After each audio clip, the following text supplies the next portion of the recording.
L'essentiel de l'actualité avec Lionel Durel. Bonjour à tous, voici votre journal audio de la mi-journée de ce vendredi 25 janvier 2019 avec 24matin.fr.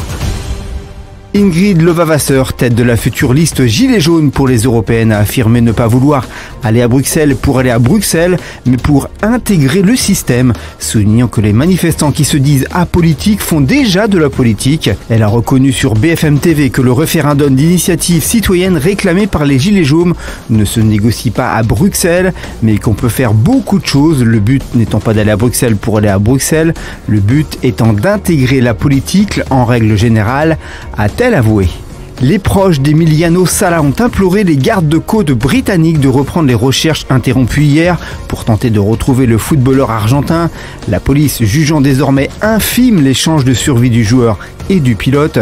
La sœur de l'attaquant, Romino Sala, en pleurs, a demandé « Je sais au fond de moi qu'Emiliano est toujours vivant. S'il vous plaît, n'arrêtez pas les recherches. Nous comprenons la complexité de la tâche, mais n'arrêtez pas les recherches. Pour nous, ils sont encore en vie », a-t-elle ajouté. La crispation politique s'accroît d'heure en heure vendredi au Venezuela entre l'opposition menée par Juan Guaidó, président autoproclamé du pays, et Nicolás Maduro, le président vénézuélien qui s'est vu suggérer une amnistie comme porte de sortie à la crise.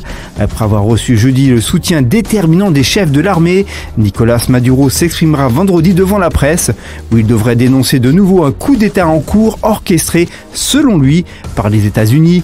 Son opposant a également appelé les Vénézuéliens à poursuivre leurs manifestations contre le régime qui ont fait 26 morts en 4 jours selon une ONG. Les opérations militaires contre le groupe État islamique en Syrie touchent à leur fin et les djihadistes seront chassés d'ici un mois des dernières poches de leur prétendu califat dans l'est syrien, a déclaré à l'AFP un haut commandant impliqué dans l'offensive.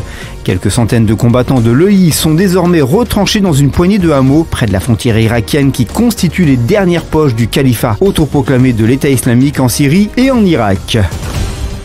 En bref, et dans le reste de l'actualité, la popularité d'Emmanuel Macron progresse pour le deuxième mois consécutif, plus 4 points, à un niveau cependant toujours limité, et celle d'Édouard Philippe gagne 6 points en un mois selon un sondage BVA diffusé aujourd'hui. Près de 2 Français sur 3, 64%, continuent par ailleurs d'approuver le mouvement des Gilets jaunes, soit 7 points de moins que début décembre, contre 36%, plus 7, qui le désapprouvent.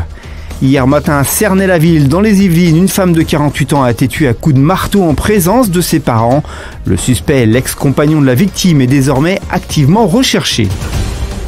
En sport, en Ligue 1, Thierry Henry a été suspendu hier par les dirigeants de Monaco seulement 3 mois et demi après son arrivée. Une monumentale claque pour le meilleur buteur de l'histoire de l'équipe de France.